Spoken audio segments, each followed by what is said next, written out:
another episode of our Facebook Live.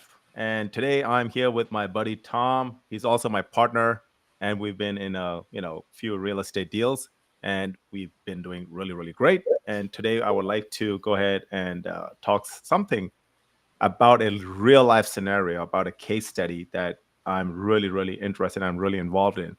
It's with my sister. But before we get started, I'm going to pass the mic off to Tom and let Tom introduce. So, for some of you new members, welcome. And if you don't know us, we do this here every Thursday night. So, Tom, man, go for it. Yeah, good afternoon, everybody. Welcome to another Facebook Live where we talk about real estate and how you can get started. If you're a beginner and don't know anything about real estate, this is the place to be. What we do is we simply share our experiences. We started with not knowing anything about real estate. My story is that I didn't know anything about investing in real estate, and I started about 4 years ago. And I started with a smaller 6 unit building, Hmm. and now I've built up a portfolio of over 1,000 units. And with my good friend and partner, Dr. Noah Liu, and we teach you guys how you can do the same. You may be wondering, how do I get my first deal? Today, we are going to talk about a live case study on somebody who's got some money sitting around, which is actually Dr. Noah Liu's sister, and she's looking to place that money. And you're going to get a lot of insights today. So be ready to take some notes. Absolutely. So, the scenario is, we had this. When I say we, is basically my sister. So, she has this dental practice with the husband, and then basically she's trying to look into refining it. And we're going to talk about this refi structure in our next episode, by the way. So in that refi process, they're going to be pulling money out, and they're going to be wanting to take that and invest it somewhere where it's going to be cash flowing. So the refi is a separate chapter. We're not going to go into that. But what's happening here is she identified a strip mall plaza. It has about four tenants, and currently that place is cash flowing. This property is in Toronto, um, not the heart of Toronto, but somewhere around the burbs. And the buyer is my sister, and then the seller is trying to get rid of it because they had it for a while. So some of the first steps. So my sister is pretty much brand new in this whole real estate arena, and she was asking for some advice and some help. So how do you So get it is started? a retail center, and she's not one of the tenants. Is that right? She's not one of the tenants, Okay. So and this thing popped up. It was up, a few years ago. Then they brought it down. Now it's back up on the market. So now she's looking at it, and this place is asking for 3.8, 3.9. They're always trying to base it off projections. So mhm. here's the first step that I advised her to call, was the broker. So she called the broker. She left a voicemail. They call back, and they're really interested for her to buy it. Now they're like, oh, we are asking for 3.8, and it's based on because after so and so such years, it's going to be worth 5.1, and it's going to cash flow, and all these tenants are going to be there for a while. And two of the tenants, they will be signing. Now, keep in mind, they said they will be signing again, and nothing has been in concrete, and nothing is it's actually happened in the past. So, rule number one, I told her was anytime a broker is going to be kind of placing any kind of bet based on performer, based on future, projections or numbers, stay away from that. Hmm. Right? You got to understand that anytime when those numbers does not make sense because that's in the future, we don't know if it's going to happen or not. Yep. Rule of thumb: That's always go by the past exactly what happened in the tax yeah. returns. What do you say, Tom?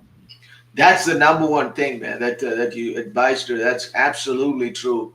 That a lot of people, they want to buy based on future projections. They call it future projections. Hmm. And you know that the future projection is always going to be rosy. And Right. there has not been a single offering memorandum that we have seen that projects it in a negative way. Like they're never saying rents are going to come down or the occupancy is not going to be there. It's always going to be good. Okay. I mean, it's Exactly. good to have a great outlook on life and be optimistic. But when it comes to real estate, you always buy on the current numbers and how it's been performing for the past couple of years at least. At least. 100%. And some of the questions I asked her to ask the broker is number one is how old is its property? Right? We need to know because a lot of times the structural damage, maybe like, something that's happening in the pipelines or whatever not, right? Is the title free and clear? When was this property last traded? And how much was it last traded for? Let's get some of the comps for what the cap rate is like because we don't know commercial properties, they all go by caps anyway. So it's not like a single family home that we can get comps for when was the last adjacent plaza traded for. So we need to know the cap rate for that area and exactly how much is the cap rate like going on for right now. So and also I asked was what's the seller's motivation? What are they looking for? Like what's the motivating factor for them to sell? And what is the value they are kind of seeking?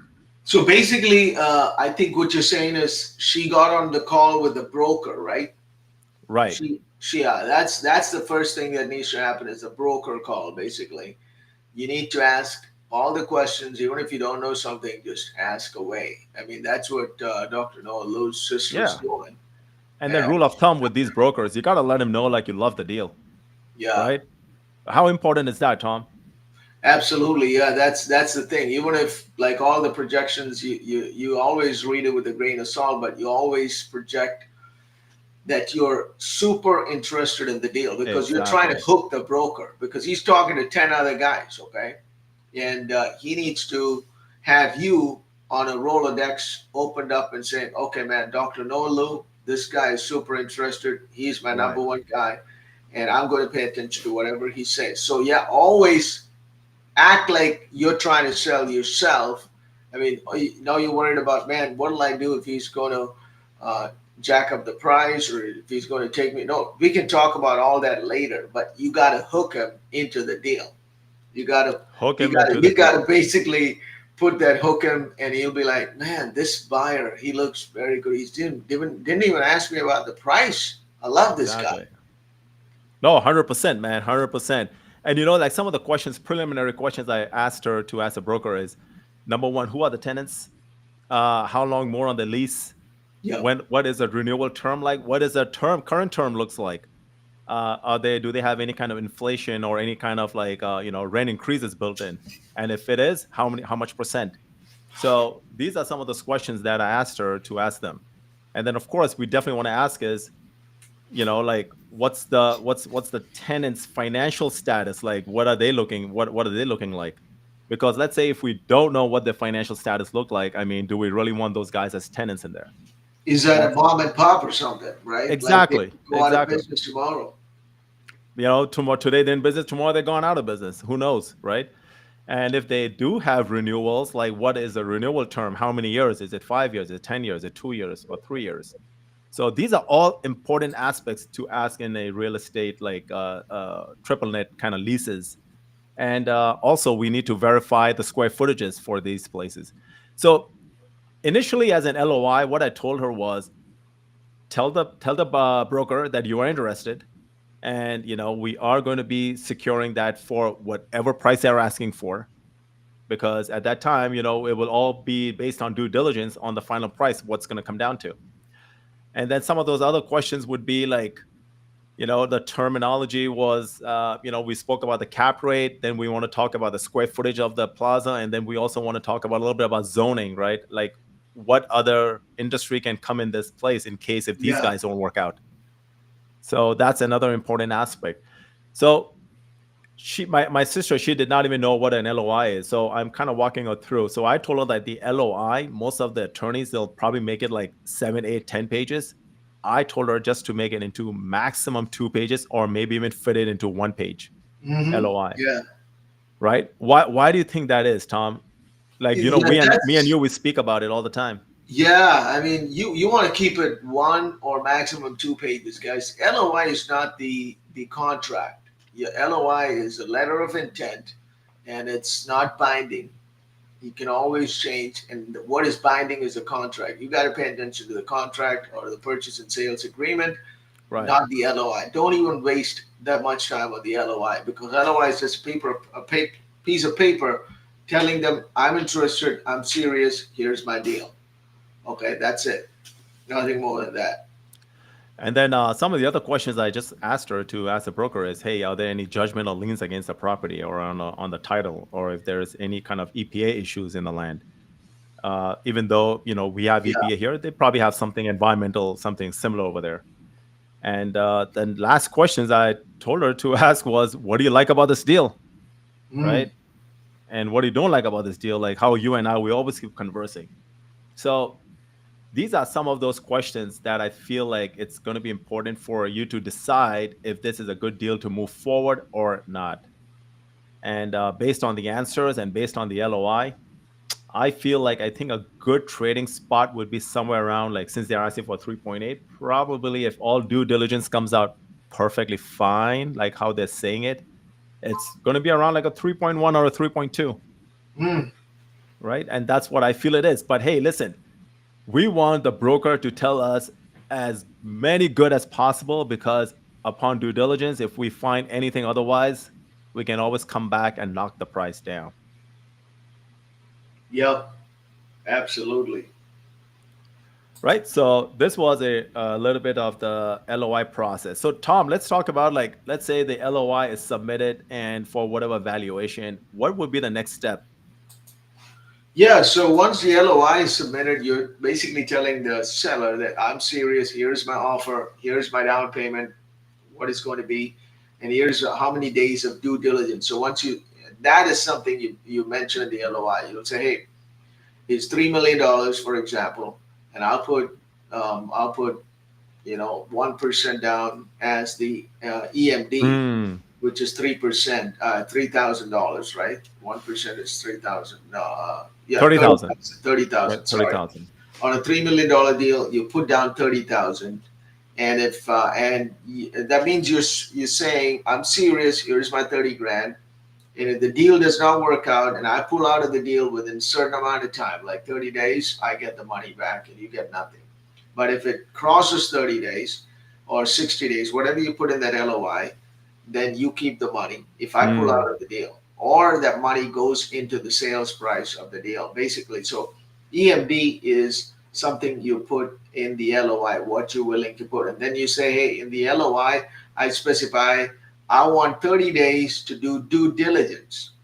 So we'll talk about what due diligence is. Due diligence is nothing but making sure the rent rolls are right. There's no other. What was Noel was saying. There's EPA issues that could come up. There could be zoning issues. So you got to do all that check in that 30-day time frame mm. or 60 days, whatever you put in that LOI. That's what happens at that time. Love it. Love it. And as far as the escrow money, if something in that deal, if, for example, you want to put it in such a way that if you pull out of the deal for any reason, the seller can keep that money there, or aka earnest money, right? So Yeah. that is something to just give them a little bit of surety that you're serious about it and you're not just wasting the time. So would you put any kind of extensions, Tom, after Yeah. beyond 30 days? Yeah, I would put a 30-day extension for sure, especially in this market when things are not moving that fast as it used to be. You should always put a 30-day extension in the deal so that you get some time. 100%. Yeah, some of the reports don't come back or something like that. So once when the LOI is accepted and if the terms accepted, what is next? Put it under contract, Yeah, right? This is under contract, right? you move into the purchase and sale agreement or the contract, and that's where you sign all the details that we just spoke about, EMD and due diligence, time frames and all that, and then how much you're willing to buy the property for. I mean, in the LOI, something that could, I mean, once you put it on, sorry, let me take that back. So the LOI is accepted by the seller. You sign the purchase and sale contract with all these clauses, and then this one you need a good attorney on your side to do this. 100%. Don't just fluke this, and don't just copy and paste. Right? Well, what do you think? No. Oh, 100%, man. And you know what? This is a time where now you go and form your LLC or your entity or whatnot. Yeah. A lot of times people get hung up like trying to form the LLC and entity before anything has been finalized. And that's exactly what I told my sister too. She was asking me, "Oh, do I need to form the entity?" I'm like, "No, no, no. You just wait." And on the LOI, I just put down to be determined, kind of deal, and then you form it later on. So do the hard work first. Try to get it under contract. Once it's under contract, now we start worrying about the rest. Yep. Yep. It is during that contract time. Now, what happens after that? Like, so the contract, you send it to them, to the seller. Once you get your Mm-hmm. attorney to write it up and everything, you send it to them, and now the seller's attorney takes a look at it. Now there'll be some back and forth, and usually it takes maybe about a week or maximum 2 weeks, Sure. and then you sign it, and then the clock starts ticking at that time for that 30 days of due diligence or whatever that amount is. That's when the clock starts ticking. So you got to move fast after that. You got to get all the reports, get all the paperwork related to that, the rent rolls, any lease agreements, all that need to happen during that time. During that time. Yeah, Right. so you got to plan for that time. You got to account for that time. If you're going to be busy in the next month, you might want to think about the dates and all that stuff. So, or I would say, get some expert help. You can go get third-party assistance on this to do all the due diligence for this. Oh, 100%. Third party, man, that's the way to do it. And then also your three main criteria that we always speak about, right? Is your EPA and Yeah. something environmental equivalent to in Canada. Then the second thing was a survey. I told them, make sure like, the land and the property, everything is surveyed to the T. And then lastly, the title. The title's got to make sure everything checks out. Mm. So those are the three things. And of course, we're going to be checking any kind of plumbing issues, any kind of HVAC issues that is not related to the tenant, but like a in a general common area, for example. You want to make sure the structure, the wall, the roof, the parking lot, curbside, landscape, you name it. I mean, everything's got to be make sure it's got to be done. So we're looking at structural, we're looking at financial, and we're looking at legal, and making sure everything works. And lastly, mechanical, of course. Yep. So once when that's done, make sure everything is good to go. Get the money arranged, have it wired, and then of course you're ready for close, right? And then once when it's closed, before the close to Tom, when would you secure lending options? At the time of LOI or at the time of when it's under contract? I would start looking for lending options at the time of LOI itself. I mean, I'm not saying Love it's it. set in stone. I would just send the deal out to a lender or two or three and Mm-hmm. get their opinion on that. You need to know if this is something that they're willing to lend, right? Yeah. But the serious talk can definitely happen after it's under contract. Perfect. Perfect. And while under contract, if it's a 30-day, I would strongly, strongly recommend putting like another 30-day extension or maybe build a second 30-day extension if Yeah. needed to be. And also, you might want to put a clause in there that says it's contingent. The deal is contingent on financing. That Mm, means if for some reason you're unable to get financing on this deal, you can walk away without getting hurt, meaning you get your EMD back. Some sellers don't allow that, but some right. sellers do allow it. But in this market where things are not moving that fast, you may be able to get away with that. And I've seen several deals putting Of that clause course. in Of there. course. Yeah, Especially in this one. I think I like that idea. I'm going to tell her that. yeah. It's Yeah, con- so that's a case study that I'm working on currently. So, if you guys have any questions, any kind of like comments, definitely put them down. And if you are like, in the triple net guru area and you have other ideas, definitely feel free to comment. We would love to hear from you. And of course, for everybody to chime in and learn. right. And if you're looking to buy your first deal and you have questions like this, I mean, we can help you out with that. Just DM us or just put it in the comments so everybody can benefit out of that. Right. And then somebody, either Noel or myself, or somebody from the group who knows about this, they can respond as well. So Hmm. don't hesitate. A lot of people in this group are newbies. They've never bought a property, they've never invested in a property, but the goal is to get you into a property, either yourself or with somebody else or with us. But feel free to ask those questions without hesitation. 100%. All right, Tom, let's land the plane for this one. I think it was a great discussion here. And, we'll, like always, we'll see you next week again. And we'll have another topic. And the next one, I think we probably will be talking about refi, right? Yeah. All righty. All right. Everybody Bye, have a everybody. Have good a good night. night. Yep. We're gonna land the plane and take care.